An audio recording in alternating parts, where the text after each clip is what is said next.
friends, welcome to Secret of Samayal. இது வந்துட்டு ஏதோ பேக்கரியில இருந்து வாங்கிட்டு வந்த கேக் இல்ல இது வந்துட்டு நம்ம வீட்லயே செய்யக்கூடிய ஒரு இன்ஸ்டன்ட் கேக். இந்த கேக்குக்கு வந்துட்டு நீங்க அடுப்பே பத்த வைக்க தேவையில்லை, இன்ஸ்டன்ட்டா நீங்க ரெடி பண்ணிடலாம். பிரெட் மட்டும் உங்க கையில இருந்ததுன்னா இந்த கேக் வந்துட்டு குட்டீஸ் கூட செய்யலாம், பேச்சுலர்ஸ் கூட செய்யலாம், யார் வேணா செய்யலாம். இந்த கேக்குக்கு உண்டான பேட்டர் எல்லாம் ரெடி பண்ண தேவையில்லை, ரொம்ப ரொம்ப ஈஸியா செய்யலாம். இது வந்துட்டு எதுல செஞ்சிருக்கோம் அப்படின்னு பாத்தீங்கன்னா நம்ம மில்க் பிரெட்ல தான் செஞ்சிருக்கோம். இந்த சூப்பரான இன்ஸ்டன்ட் கேக் எப்படி செய்யறது அப்படின்னு பாக்கிறதுக்கு முன்னாடி நீங்க என்னோட சேனலுக்கு இப்பதான் முதல் முறையா வரீங்கன்னா இந்த வீடியோ கீழே இருக்க சப்ஸ்கிரைப் பட்டனை மறக்காம பிரஸ் பண்ணுங்க, பக்கத்துல இருக்கிற நோட்டிபிகேஷன் பெல்லையும் மறக்காம கிளிக் பண்ணிடுங்க. அப்பதான் என்னோட ஃபியூச்சர் நோட்டிபிகேஷன்ஸ் உங்களுக்கு உடனே வந்து சேரும். சரி வாங்க இப்போ இந்த ஈஸியான இன்ஸ்டன்ட் கேக் எப்படி செய்யலாம்னு பார்க்கலாம். இன்னைக்கு நம்ம செய்ய போற இன்ஸ்டன்ட் கேக்குக்கு வந்துட்டு நான் வந்துட்டு ஒரு 6 பிரெட் ஸ்லைஸ் எடுத்திருக்கிறேன். இது வந்துட்டு மில்க் பிரெட் தான் அதுக்கு நல்லா இருக்கும், எல்லாம் லைட்டா இனிப்பு இருக்கும்ல இந்த பிரெட்லயும், அதனால நான் மில்க் பிரெட் எடுத்திருக்கேன். உங்களுக்கு வந்து இன்னும் பெரிய ஸ்லைஸா கிடைச்சதுன்னா அது வாங்கிக்கோங்க, அதுல செஞ்சா இன்னும் கொஞ்சம் பெரிய கேக்கா வரும். நான் இன்னைக்கு வந்துட்டு 2 லேயர் இப்படி ரெக்டாங்கிள் சைஸ்ல செய்ய போறேன் கேக்கு. உங்களுக்கு எந்த அளவுக்கு பெருசா வேணுமோ அந்த அளவுக்கு நீங்க வந்துட்டு பிரெட் அதிகப்படுத்திக்கலாம், இல்லைன்னா பெரிய ஸ்லைஸா நீங்க வாங்கிக்கலாம். இப்போ நம்ம என்ன பண்ண போறோம்னா இதுக்கு பிரெட்டோட ஓரத்தையெல்லாம் கட் பண்ணிட்டு போறோம். இந்த மாதிரி பிரெட்டோட சைட்ஸை வந்துட்டு நீங்க கட் பண்ணிடுங்க. 4 சைடும் இதே மாதிரி நம்ம கட் பண்ணிடலாம். எவ்வளோ பிரெட் தேவையோ அவ்வளோ பிரெட் இந்த மாதிரி கட் பண்ணி வச்சுக்கோங்க. இந்த மாதிரி கட் பண்ணி வச்சுக்கலாம். இங்க பாருங்க எல்லா பிரெட்லயும் நம்ம வந்துட்டு இந்த ஓரத்தை வந்துட்டு கட் பண்ணி வச்சு இப்போ ஒரு கப் எடுத்துக்கோங்க. இதுல வந்துட்டு நான் ஒரு 2.5 டீஸ்பூன் அளவுக்கு சுகர் எடுத்து வச்சிருக்கேன். இந்த சுகர் இதுல ஆட் பண்ணிக்கலாம். இது கூட கொஞ்சமா தண்ணி ஆட் பண்ணிக்கோங்க. நம்ம இந்த பிரெட்டை வந்துட்டு மாய்ஸ்ட் பண்ண போறோம், ஏன்னா அந்த பிரெட்ல வந்துட்டு ஒண்ணுமே இருக்காது, ட்ரையா இருக்கும் இல்லையா, அதை வந்துட்டு நம்ம மாய்ஸ்ட் பண்ணணும். இப்போ இந்த சர்க்கரையை வந்துட்டு இந்த தண்ணியில நல்லா மிக்ஸ் பண்ணிக்கோங்க. இது கூடவே நம்ம ஃப்ளேவருக்காக வெனிலா எசன்ஸ் ஆட் பண்ணிக்கலாம். இது வந்து நீங்க வெனிலா தான் ஆட் பண்ணணும் இல்லை, எது வேணா ஆட் பண்ணிக்கலாம். நான் கொஞ்சமா வெனிலா எசன்ஸ் ஆட் பண்றேன், ஒரு 1/4 டீஸ்பூன். அந்த பிரெட்ல எந்த ஃப்ளேவரும் இருக்காதுல, நம்ம வெனிலா ஃப்ளேவர் கொண்டு வரணுங்கிறதுக்காக இதுல நம்ம வெனிலா ஆட் பண்றோம். இப்போ இது மாதிரி பிளேட்ல 2 பிரெட் ஸ்லைஸை வந்துட்டு இப்படி வரிசையா வச்சுக்கலாம். நான் வந்து ரெக்டாங்கிள் ஷேப்ல செய்ய போறேன். உங்களுக்கு ஸ்கொயரா வேணும்னா நீங்க 4 ஸ்லைஸா வச்சுக்கலாம், நமக்கு எப்படி வேணுமோ அப்படி வச்சுக்கலாம், அது நம்ம விருப்பம் தான். இப்போ இதுக்கு மேல இந்த மாதிரி ஒரு ஸ்பாட்டுலாவோ இல்லை ஸ்பூன்லயோ எடுத்து நீங்க இந்த பிரெட்டை வந்துட்டு மாய்ஸ்ட் பண்ணணும். நம்ம இப்போ இதுக்கு மேல நல்லா தண்ணியை வந்துட்டு இந்த மாதிரி ஸ்ப்ரெட் பண்ணிக்கோங்க. ஓரளவுக்கு நிறையவே போடுங்க, அப்பதான் நல்லா ஜூஸியா இருக்கும் கேக்கு, ஏன்னா பிரெட் ரொம்ப ட்ரையா இருக்கும். இந்த மாதிரி நல்லா மாய்ஸ்ட் பண்ணிக்கோங்க எல்லா இடத்துலயும், நல்லா இந்த சுகர் சிரப்பு போட்டு. இப்போ இதுக்கு மேல நம்ம என்ன பண்ண போறோம்னா இது வந்து விப்டு கிரீம், ரெடிமேட் கிரீம் தான், நம்ம பேக்கரியில இருந்து வாங்கிட்டு வந்தது. இப்போ இந்த விப்டு கிரீமை வந்துட்டு இது மேல நம்ம அப்ளை பண்ணிக்கலாம். இதுலயும் கூட நீங்க வந்துட்டு வேணும்னா ஃப்ளேவரிங் சேர்த்திக்கலாம், தேவையான அளவுக்கு லேயர் நீங்க அப்ளை பண்ணிக்கலாம் இது மேல. இப்போ இது மாதிரி ஒரு லேயர் ஃபுல்லா நம்ம அப்ளை பண்ணியாச்சு. இப்போ இன்னும் 2 பிரெட் ஸ்லைஸை வந்துட்டு இதுக்கு மேல நம்ம வச்சுக்கலாம்.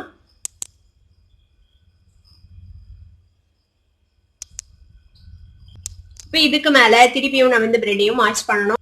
அதே மாதிரி நல்லா இந்த மாதிரி ஸ்பாட்லா வச்சு நல்லா மாய்ஸ்ட் பண்ணிருங்க இந்த பிரெட் ஸ்லைஸை. இதுக்கு மேலேயும் நம்ம இந்த விப்டு கிரீம் தடவிக்கலாம்.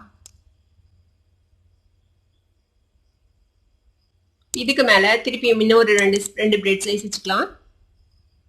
திருப்பி அகைன் அதே ப்ரொசீஜர் தான், திருப்பியும் இந்த சைடும் நம்ம மாய்ஸ்ட் பண்ணிக்கலாம். நல்லாவே மாய்ஸ்ட் பண்ணுங்க, அப்பதான் வந்துட்டு நீங்க கட் பண்ணும்போது சாஃப்டா வரும், இல்லைன்னா வந்துட்டு பிரெட் வந்து ஹார்ட் ஆயிடும்.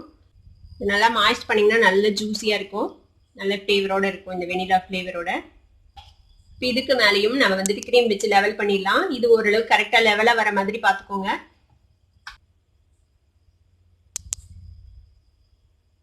இந்த மாதிரி ஒரு கத்தியில வந்துட்டு நீங்க வந்து இது ஓரளவுக்கு லெவல் பண்ண முடியும். இந்த மாதிரி கொஞ்சம் ஸ்மூத்தான சர்ஃபேஸா வர மாதிரி இதுல வச்சு லெவல் பண்ணி விடுங்க. இப்போ இந்த சைட்லயும் நம்ம வந்துட்டு கிரீம் அப்ளை பண்ணிக்கலாம். அதுக்கு இந்த மாதிரி ஒரு பிளாட்டான கரண்டியோ இல்லை ஸ்பாட்டுலாவே வச்சு நீங்க அப்ளை பண்ணலாம், ஈவனா அப்ளை ஆகும். இந்த மாதிரி உங்ககிட்ட கேக் ஸ்பாட்டுலா இருந்துச்சுன்னா அதை யூஸ் பண்ணலாம், அது இல்லைன்னா ஒன்றும் பிரச்சனை இல்லை. இந்த மாதிரி ஒரு ஃபிளாட்டான இது வச்சு யூஸ் பண்ணிக்கோங்க. பண்ணிட்டு கத்தி வச்சுட்டு லெவல் பண்ணி விட்டுலாம். நம்ம இப்போ 4 சைடும் க்ரீம் போட்டாச்சு. இப்போ இதை வந்துட்டு ஓரளவுக்கு இந்த கத்தி வச்சு இப்படி லெவல் பண்ணி விட்டுருங்க. நம்மளால ரொம்ப பேக்கரி மாதிரி செய்ய முடியலனாலும் நம்மளால முடிஞ்ச அளவுக்கு இது அழகா செய்யலாம். மாதிரி ஸ்மூத் பண்ணி விடுங்க இந்த மாதிரி கத்தி வச்சு. இங்க பாருங்க ஓரளவுக்கு நம்மளால முடிஞ்ச அளவுக்கு நம்ம லெவல் பண்ணியாச்சு. இப்போ இது என்னன்னா இது வந்துட்டு மிக்சடு ஃப்ரூட் ஜாம். நம்ம எல்லார் வீட்லயும் ஜாம் இருக்கும் ஏதாவது ஒன்று, அதுல ஏதாவது ஜாம், என்ன ஜாம் உங்களுக்கு பிடிக்குமோ அதை எடுத்துக்கோங்க. நான் வந்துட்டு மிக்சட் ஃப்ரூட் எடுத்துருக்கிறேன். உங்ககிட்ட ஸ்ட்ராபெரி ஜாம் அந்த மாதிரி இருந்தா அது கூட யூஸ் பண்ணலாம். இதை வந்துட்டு லேசா தண்ணி விட்டு நான் மெல்ட் பண்ணி வச்சிருக்கேன் அடுப்புல வச்சு. இந்த மாதிரி மெல்ட் பண்ணீங்கன்னா இந்த மாதிரி ஒரு கன்சிஸ்டன்சில கிடைக்கும் உங்களுக்கு. இப்போ இதை வச்சுதான் நம்ம டெக்கரேட் பண்ண போறோம் மேல. அதுக்கு வந்துட்டு இந்த மாதிரி ஏதாவது ஒரு ஜிப்லாக் கவரோ இல்ல ஏதாவது ஒரு கவர் எடுத்துக்கோங்க. அதுக்குள்ள அந்த ஜாமை நம்ம போட்டு லேசா ஓரத்தை கட் பண்ணிட்டு இது மேல சும்மா ஸ்ப்ரிங்கிள் பண்ணி விட போறோம்.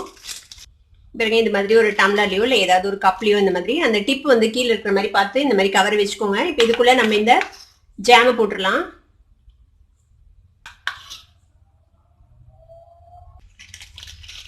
பாருங்க இந்த மாதிரி ஃபில் பண்ணியாச்சு. இப்போ இந்த டிப்ல வந்துட்டு கட் பண்ணிட்டு இப்போ இதுக்கு மேல நமக்கு எப்படி வருதோ அந்த மாதிரி நம்ம தேவையான அளவுக்கு டிசைன் போட்டுக்கலாம். நான் சும்மா இப்படி மேல வந்துட்டு ஸ்கியூஸ் அவுட் பண்ண போறேன். எப்படின்னு பாருங்க.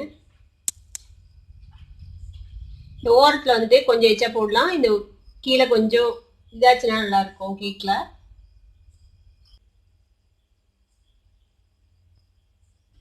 நம்ம எப்படி இந்த ஜாமுக்கு வந்துட்டு ஒரு டிஸ்போசபிள் இதுல வந்துட்டு போட்டு நம்ம ஓட்ட போட்டோமோ அதே மாதிரி இது ஒரு ஸ்டார் ராசில் போட்டு அதே மாதிரி கொஞ்சமா க்ரீம் போட்டு வச்சிருக்கேன்.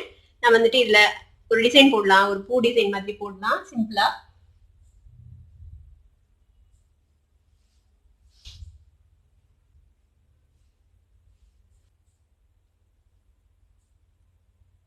இப்ப ரொம்ப ரொம்ப சிம்பிளா தான் நம்ம டெக்கரேட் பண்ணிருக்கிறோம். இப்போ இது மேல ஒரு செடி வச்சுக்கலாம். நம்ம தேவைப்பட்டா இதுலயும் வச்சுக்கலாம். 4 பிளேஸ்லயும் கூட வைக்கலாம். அழகா இருக்குது பாக்குறதுக்கு. எவ்வளவு அழகா இருக்கு பாருங்க பாக்குறதுக்கு. இப்ப இது வந்துட்டு கேக் அலங்காரம் பண்ற ஸ்ப்ரிங்க்லர்ஸ். இது வந்து சும்மா ஒரு அலங்காரத்துக்காக தான்.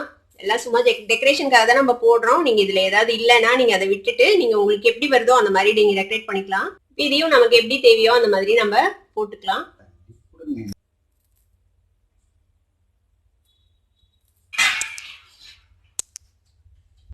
அதுலயே இது வந்துட்டு சில்வர் கலர். முன்னாடி நம்ம போட்டது கோல்டன் கலர். இது வந்துட்டு சில்வர் கலர். இதையும் லைட்டா நம்ம அங்கங்க போட்டுடலாம்.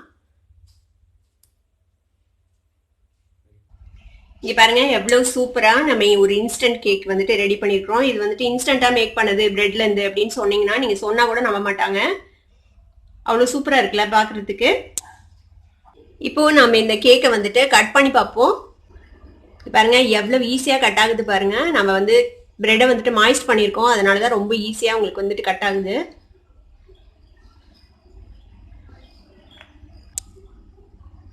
பாருங்க கேக் பார்க்கவே எவ்வளவு சூப்பரா இருக்கு பாருங்க. இந்த கேக் நீங்க வீட்டுல செஞ்சீங்க அப்படின்னு சொன்னீங்கன்னா யாருமே நம்ப மாட்டாங்க. அவ்வளவு சூப்பரா இருக்கு பாருங்க பாக்குறதுக்கு. இப்போ இதை நம்ம கட் பண்ணி பார்ப்போம் எவ்வளவு சாஃப்டா இருக்குது அப்படின்னு சொல்லிட்டு. பாருங்க எவ்வளவு கிரீமியா எவ்வளவு சூப்பரா இருக்கு பாருங்க. நான் சாப்பிட்டு பார்த்து சொல்றேன் எப்படி இருக்குதுன்ட்டு.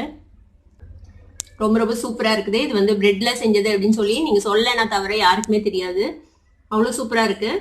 இந்த சூப்பரான இன்ஸ்டன்ட் கேக்கை நீங்களும் ட்ரை பண்ணி பார்த்துட்டு எப்படி இருந்தது அப்படின்னு எனக்கு கமெண்ட்ஸ்ல ஃபீட்பேக் கொடுங்க. இந்த வீடியோ உங்களுக்கு பிடிச்சிருந்ததுன்னா சப்ஸ்கிரைப் பண்ணுங்க. பக்கத்துல இருக்கிற பெல் ஐகானை கிளிக் பண்ணுங்க. அப்பதான் என்னோட நோட்டிபிகேஷன்ஸ் உங்களுக்கு வந்து சேரும். லைக் பண்ணுங்க, ஷேர் பண்ணுங்க. தேங்க்யூ ஃபார் வாட்சிங் this video viewers. Bye bye.